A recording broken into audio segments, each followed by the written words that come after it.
Jadi kita jual. Jadi jangan kau yang ngatur. Itu saya nggak mau kan. Kan brengsek di Singapura. Dipikir kita bodoh aja. Dia tenderin perusahaan-perusahaan.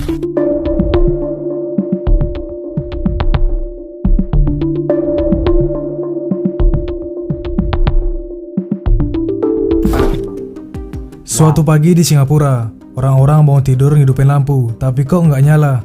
Mesin-mesin di pabrik mati, internet lemot, harga barang naik. Sementara itu di Kartanegara, Pak Prabowo lagi nyantai sambil minum kopi, baca berita Singapura krisis energi. Kenapa bisa gini? Karena Indonesia akhirnya menghentikan ekspor energi murah ke Singapura. Nggak ada lagi gas murah, nggak ada lagi listrik subsidi. Singapura yang selama ini nyaman banget dengan pasokan dari Indonesia, sekarang harus cari alternatif yang lebih mahal. Tapi tunggu dulu, ini bukan cuma soal Singapura yang kelimpungan. Ini tentang Indonesia yang akhirnya sadar bahwa selama ini kita itu rugi besar. Betul sekali. Jadi kebijakan ini bukan cuma soal ekonomi, tapi juga tentang geopolitik, strategi energi, dan bagaimana kita bisa keluar dari mentalitas murah untuk orang lain, mahal untuk diri sendiri. Sekarang mari kita bahas lebih dalam, kenapa Indonesia mengambil langkah ini, apa dampaknya buat Singapura, dan yang lebih penting, apakah kita benar-benar siap untuk mandiri. Jadi gini, selama bertahun-tahun Indonesia ini ibarat warung kopi di pinggir jalan yang jualan murah banget ke pelanggan tetapnya, Singapura. Gas alam dijual murah, listrik dikirim ke sana dengan harga yang lebih murah daripada yang kita pakai sendiri. Wow. Tapi lucunya saat kita butuh BBM, kita malah beli dari Singapura dengan harga mahal. Kenapa kita yang jadi rugi? Betul. Tapi juga. sekarang Indonesia nggak mau lagi jadi mesin ATM buat negara lain. Prabowo datang dengan kebijakan stop ekspor gas murah. Hasilnya Singapura langsung panik. Negara kecil yang ekonominya tergantung sama pasokan energi dari luar ini, sekarang mulai kelabakan cari cara biar tetap bisa nyalain lampunya. Ini bukan cuma soal ekonomi, ini adalah langkah strategis yang bisa mengubah peta geopolitik Asia Tenggara. Dan sekarang pertanyaannya bukan lagi apa yang bisa Indonesia berikan ke Singapura, tapi bisakah Singapura bertahan tanpa Indonesia? Dan kalau Singapura bingung, yaitu urusan mereka. Betul sekali sih. Oke.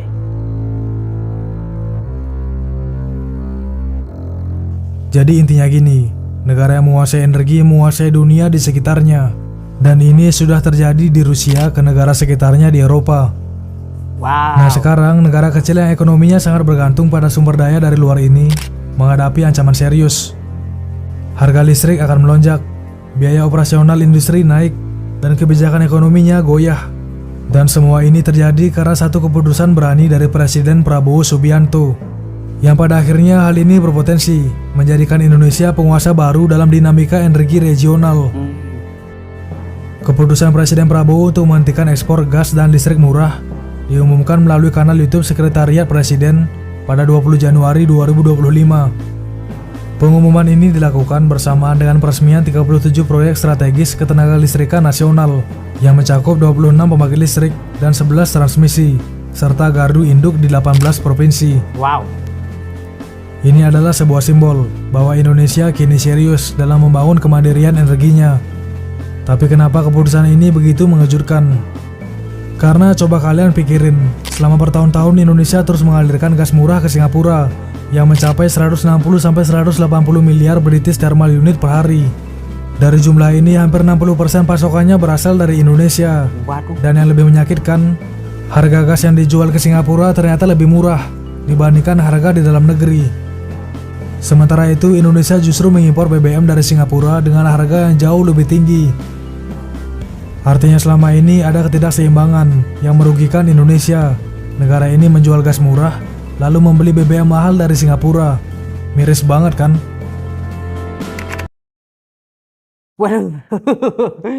Waduh. Teman-teman, sebagai catatan saja ya, bukan hanya Singapura saja, tapi ada Malaysia dan Timor Leste juga yang akan kena dampak dari keputusan yang diambil oleh Indonesia. Dan ya ini sekaligus menyadarkan kita semua betapa pengaruhnya negara Indonesia untuk negara-negara tetangga kita. Karena kalau hal-hal ini tidak dibuat sadar, tidak buat kita sebagai warga negara Indonesia sadar, Ya, itu akan selamanya ya, kita akan dimanfaatkan betul.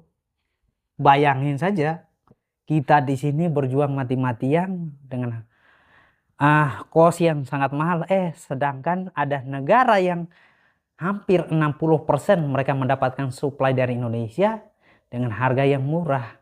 Dan kita import bensin bahan bakar BBM dari Singapura dengan harga yang mahal. Aduh, ini kita sedang dikerjain habis-habisan ya. Tapi bersyukur ya bahwa Pak Prabowo, presiden kita, mau mengambil langkah serius dan tegas ini. Ya, kita tahu pasti ada resikonya, akan ada tekanannya, tapi ya itulah risiko yang harus kita ambil. Dan kalau ini terjadi, saya yakin sekali bahwa Indonesia sedang ikut di jalur yang benar sih kalau kita serius mengambil keputusan ini.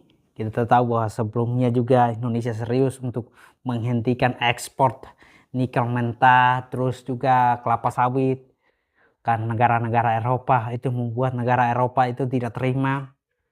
Sekarang terjadi ke negara-negara sekitar, wah ini akan sangat mencekik negara-negara yang bergantung sama Indonesia.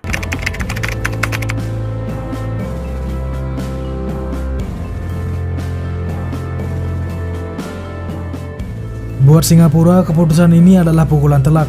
Negara yang tidak memiliki sumber daya alam sendiri, selama ini mengandalkan impor untuk bertahan. Kini tanpa gas murah dari Indonesia, Singapura harus buru-buru mencari pemasok baru. Dan masalahnya, mencari energi murah itu tidak gampang. Betul sekali. Mereka bisa impor dari Australia dan Qatar, tapi harganya jauh lebih mahal. Wow. Mereka bisa beralih ke energi terbarukan, tapi itu butuh waktu dan investasi besar. Singkatnya, Singapura dalam keadaan genting.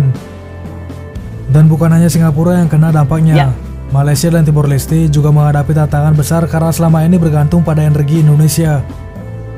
Malaysia meskipun punya sumber energi sendiri, tetap menjadikan pasokan dari Indonesia sebagai bagian dari kebijakan energi nasionalnya.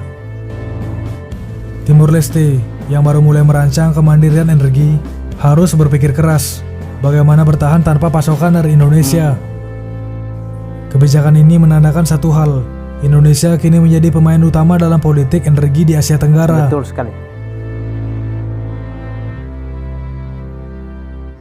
Sekarang Israel diramalkan akan menyerang ladang-ladang minyak Iran.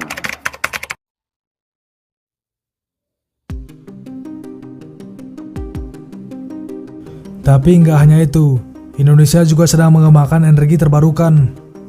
Jika negara lain masih sibuk mencari cara untuk mengatasi krisis energi, Indonesia sudah melangkah lebih jauh. Wow.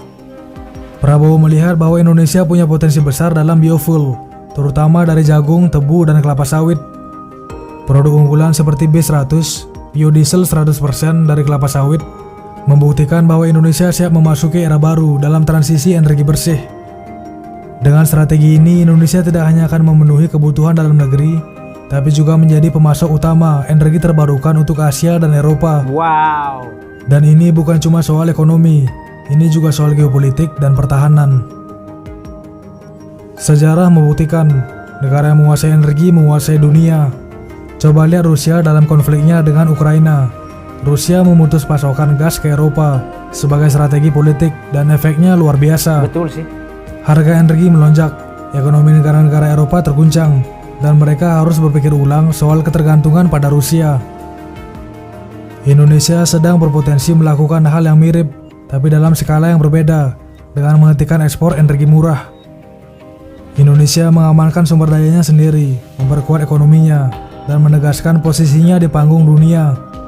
Langkah ini sejalan dengan prinsip bahwa kemenangan dalam sistem pertahanan berada di tangan mereka yang menguasai energi. Jadi keputusan Presiden Prabowo ini bukan sekedar soal ekonomi, tetapi juga strategi geopolitik yang cerdas. Dan menariknya ini bukan hanya soal gas atau listrik. Prabowo juga mengambil kebijakan penting dalam hal devisa hasil ekspor atau DHE. Dulu setiap tahun triliunan rupiah dari Indonesia mengalir ke Singapura. Tahun 2024 aja aliran dana dari Indonesia ke luar negeri mencapai angka yang mencengangkan. Ke Singapura 4.806 triliun, setara 54% dari PDB Singapura. Ke Amerika Serikat 47 triliun, ke Tiongkok 931,8 triliun. Ini angka yang Dengan sangat kebijakan besar baru sekali. ini, eksportir wajib menempatkan devisa mereka di bank nasional minimal selama 1 tahun. Nah, ini artinya uang yang selama ini kabur ke luar negeri sekarang harus berputar di dalam negeri. Dan bagi Singapura ini berarti kehilangan sumber dana segar yang selama ini menopang sistem perbankan dan ekonominya. Analoginya mereka kehabisan darah segar untuk berdiri, dan Indonesia siap jadi pemimpin baru dalam geopolitik energi di Asia. Nah, seolah-olah ini memulai perang ekonomi dengan strategi yang cerdas. Presiden Prabowo emang gak bisa diremehkan soal strategi. Keren kan? Iran mengatakan kalau ladang minyak dan gas mereka diserang, mereka akan balas menyerang ladang-ladang minyak gas sekutu-sekutu Amerika.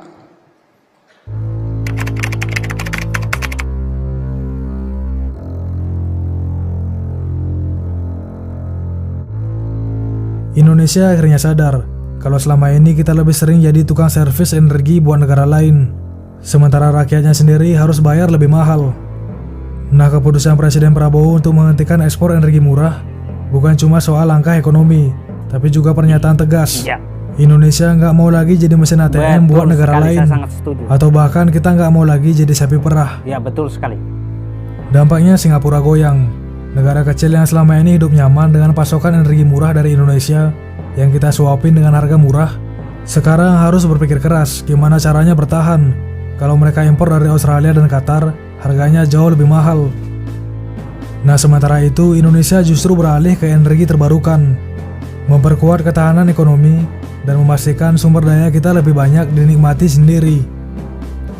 Bukan cuma itu, kebijakan devisa hasil ekspor atau DHE juga bikin uang yang selama ini ngalir ke luar negeri sekarang tetap berputar di dalam negeri. Singapura kehilangan sumber dana besar, sementara Indonesia justru makin mandiri. Jadi mari kita rangkum. Indonesia menghentikan ekspor energi murah ke Singapura, Singapura panik. Indonesia mengembangkan biofuel dan energi terbarukan, masa depan energi lebih kuat. Indonesia menerapkan kebijakan devisa hasil ekspor, uang tetap di dalam negeri. Indonesia tidak lagi mau jadi pemberi diskon besar bagi negara lain. Ekonomi nasional semakin mandiri. Dunia kini menyaksikan lahirnya kekuatan baru dalam peta energi global.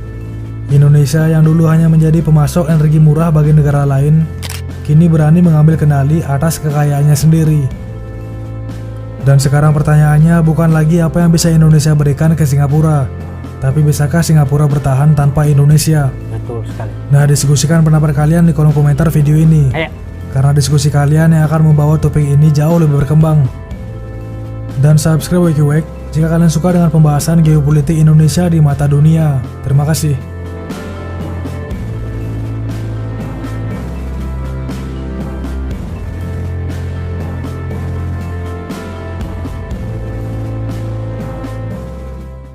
Nah, teman-teman semua, saya sangat suka sekali bahwa Indonesia tidak mau lagi menjadi sapi perah buat negara-negara di sekitar, termasuk Eropa. Itu sebuah keputusan yang sangat berani sekali ya. Mengingat selama ini negara-negara yang mendapatkan sumber negeri dari Indonesia biasanya tenang-tenang saja. Tapi mereka lupa bahwa sewaktu-waktu akan lahir seorang pemimpin yang akan mengambil keputusan sebesar ini yang membuat mereka gempar. Dan Singapura, Malaysia, Timor Leste menjadi negara yang kena imbas, negara tetangga yang kena imbas. Terlebih lagi adalah Singapura yang selama ini bergantung 60% ya. Koreksi kalau salah ya teman-teman semua. Dan ya, menurut saya pribadi ini keputusan yang sangat berani dan sangat tegas untuk menghentikan pasokan gas ke negara-negara tetangga kita, mengutamakan kebutuhan dalam negeri, dan membuat inovasi baru di dalam negeri untuk kepentingan dalam negeri itu sangat luar biasa sekali. Dan saya percaya bahwa kedepannya kalau ini dikelola dengan baik, keputusan yang diambil ini sangat luar biasa. Saya yakin dan percaya masyarakat akan makmur.